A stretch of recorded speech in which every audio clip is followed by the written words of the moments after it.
Brad. Hi. Thank you guys so much for coming out, and thank you so much for having me here. I'm really honored.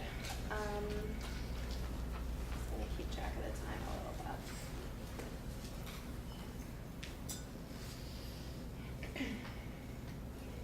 bit. Is the man still at large? Yes, he is still at large. I heard they were trying to find a blue van or a blue car or a blue van. They killed 2 people in a blue van or a blue truck or a blue van handing out mail. What? They killed 2 people in a blue car or a blue van or a blue truck. That was for mail? Or it was papers. I think it was papers. And they may have died, but maybe they were shot many times, but they may have died. I heard that they were shot many times, and I hope they don't die. I hope they sue the cops and get really rich. Perhaps we should be afraid to wear the color blue or drive a car or a truck or a van or hold our wallets up in the air or to stand in front of trucks. And my mother always told me if you should get lost, find a policeman. Once I was lost on the boardwalk as a child, and we had been talking of having hot dogs for lunch, so I went to the hot dog man, and he let me have a hot dog while my family looked for me, looking out into the waves, sobbing. When I was a little older, but still pretty small, we sold our van to the ice cream man, not a hot dog man, but not for an ice cream truck, just a regular van to go to the doctor's and to the grocery store. Years later, I thought the motion of the conveyor belt packing bags in my dreams was slowly driving me mad, but I would surely develop a murderous glint in my eye, hearing the tinny sound of the ice cream truck, songs grown-ups think kids like. Now, create a play containing a child, an ice cream or hot dog man, 2 people passing out papers, a cop on a murderous rampage targeting other cops. And this play will include the words conveyor belt, kiss, tried, breathing, hush. The play will be shaped like this. Draw a huge swirling loop with a black dot in the center. There is an L in the loop, and that stands for Lisa. She is the lost child in the play. The dot is for the darkness of the policeman's raid, or perhaps it's a blue van driving down a highway, or a paper in slow motion sailing towards a house. The loop is the getaway plan, the winding path of the policeman's angel-like fury took. From the side, it looks like a music note, because your play should have a certain musicality to it, like a poem and several dance breaks. Here is a sample sentence for you to include. I tried to kiss your gentle, breathing hush, but then the conveyor belt took you away, my Lisa. Hush. MASH was a game we played on long car trips. It was a fortune-telling game. It would tell when you grew up, if you would live in a mansion, an apartment, a shack, or a house. Mansion was what you wanted. Apartment was okay. Shack was really bad. House was normal, what we all lived in anyway. And then it was who you would marry, jobs you would have, cars you would drive, or how many kids you'd have.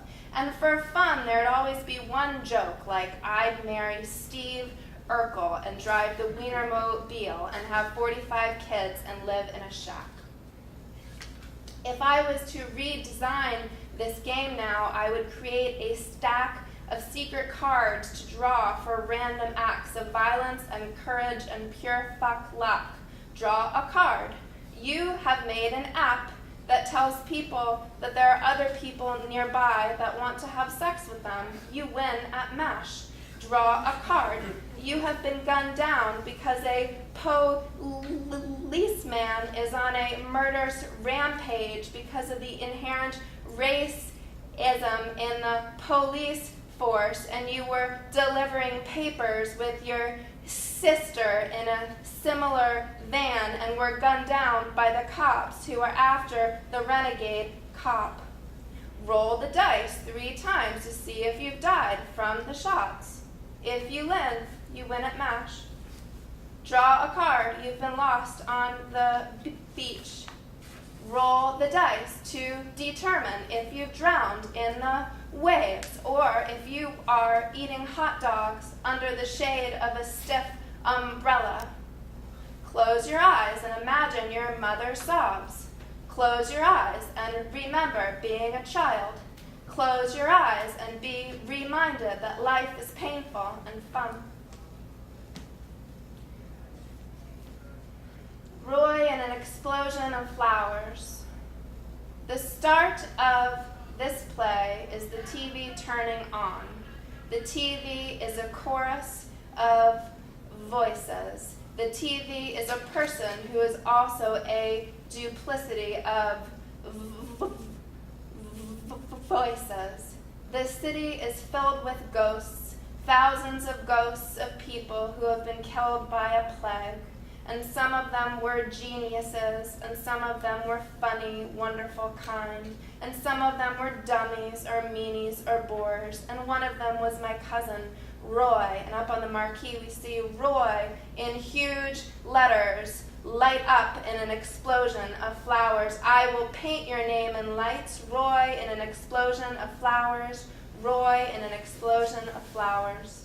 The flowers are blue and cradle your head in a ring, holding up your head a thick collar of flowers. The blossoms at your throat connect with electric vines traveling up, up, up to the crown of your head.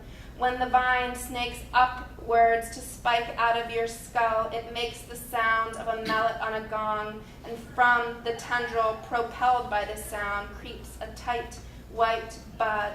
And as the gong vibrates in your chest, your belly, the blossoming blue hollows of your throat, the petals unfurl and bloom and grow forever. What looks like 1 petal is 2. What looks like 2 is 4. What looks like 4 is 6. What looks like 6 is 10. What looks like 10 is 12.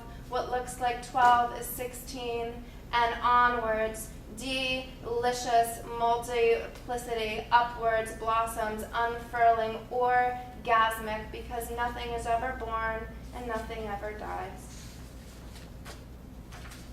I'm going to skip ahead a little bit. Some other poems that you won't hear.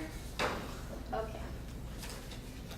So I have a really long poem right now that I'm just going to read a little fragment from, and then we'll move on to something else. They hanged a man in town today, Le Pendu, and surrounded him with a garland of ivy and red berries. A thrush sounded out, marking the time. He most certainly is a most spectacular fool. When he thinks no one is looking, he creeps down from his post to scratch his heavy bollocks before refitting the noose around his foot and hanging like a big dumb bear. Oh, they shot a bear in town today. M. Hester let us out early to watch him die. I kept praying for him to wake up. He was such a great hulking thing. I so wished he had killed us all with one swipe of his mighty claws. I will sneak outside into the square in the thick hours between deep night and dawn, kneel at the crusty face of the hanging man who whispers to me of revolution, flowing like a clear stream into my thin head. The words filled me up like honeyed bread, and I gorge on them, roll home drunk, creep into my mother's room with the sun, and light the fire and warm the bread and churn the butter and pump the well hard until bright, fresh, cold water spurts forth. But then I look to the mountains and they seem to swim and dip, blinking at me, twinkling in the slice of bright sun. That has to mean something, doesn't it?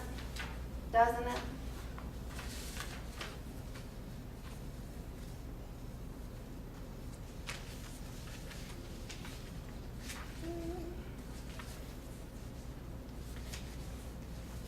Taking Magic Mountain. We rode up together like streaks of ants, a forest we were, unbridled misanthropy, the air beetling with other languages, dozens of them, or perhaps only two, reduced down to a solvent murmur. Words have weight like armor, solid objects rolling on my tongue. I wasn't born to be a soldier. I was born to be a goat, rollicking from rock to rock, preening. I was born to live under the ocean and to better understand the weight of water. At night he cups my sacks in his coarse palm. We take turns finding new ways to put ourselves into each other. My last lover was too tender-hearted. He was bitten by a snake while taking Magic Mountain. The sensible thing to do was to cut off his own leg with a sword, but we didn't. The poison wormed its way into his heart, and he died in my arms, cursing. You can say, isn't it better not to get attached, revealing that you've never been to the battle? I get attached to everyone. Death makes lovers of us all. When I get home, I'll marry M and have those 5 red-headed children we laughed about that night in the plaza when M took off her clothes to better mimic this statue. I almost died on the spot from too much goodwill and loving kindness. At night on Magic Mountain, we put ourselves into each other on the high grasses, away from the mud. I think of becoming a deserter of my own life, become a sheep who leaps from cliff to cliff, never wear shoes or eat flesh or speak again. I think I'm just going to do one more.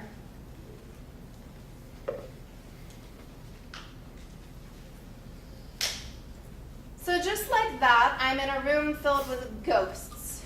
To paint you a picture, the room is fairly shabby, wallpaper peeling, the floor creaking with disrepair. The ghosts don't mind. They're setting up for a name day party. They place ghostly deviled eggs on ornate platters. Drip, drip, drip goes the pipes. A tiny spider scurries across the scarred floor and swells, growing huge with a warm human head. David, I cried. David, it's so good to see you. Oh my gosh, I didn't think to see you here, and I had no idea you were a spider. David gathers me up in his lightly furred arms, like velvet-covered branches gently closing in on me. Being held in this cage feels so nice. David, I croon, when did you become a spider? Oh my gosh, how is it? Oh, it's fine, he says. It's really good. I've been following you, I say. I get all these notices about shows and the like, but are you happy? I mean, with the way things are heading? He snorts. And then he looked at me very deeply with his fuzzy spider head, and he said, happiness is the realism of God in the heart, Chana. Happiness is the praise and the faith of acceptance, a quiet, tranquil realization of the love of God. God is happiness. So I stayed in his arms, cradled, while the ghosts busied themselves with their name day party. Phileas drank too much rum and had to be taken to lie down. Meredith cried in the corner because no one had ever thrown her a name day party, until Zadie gave her a plate of eggs with little candles and she blew them out. David and I just stood there together like we were dancing so slowly, out of place in this room full of ghosts. I told him that my lover, Nadia, was a little scared about my time spent among those with no earthly concerns. It's not healthy, she said one night, and took the duvet to sleep on the couch. It's not healthy, she said, your preoccupation with the dead. They're just like us, I sighed. They have their dreams and desires and personal vendettas, and I guess that's comforting to me, to be without all of that, to only want for rum and eggs and flowers in my hair, the mundanity of it all, what we're left with, like so many little animals. It's beautiful, isn't it? Isn't it?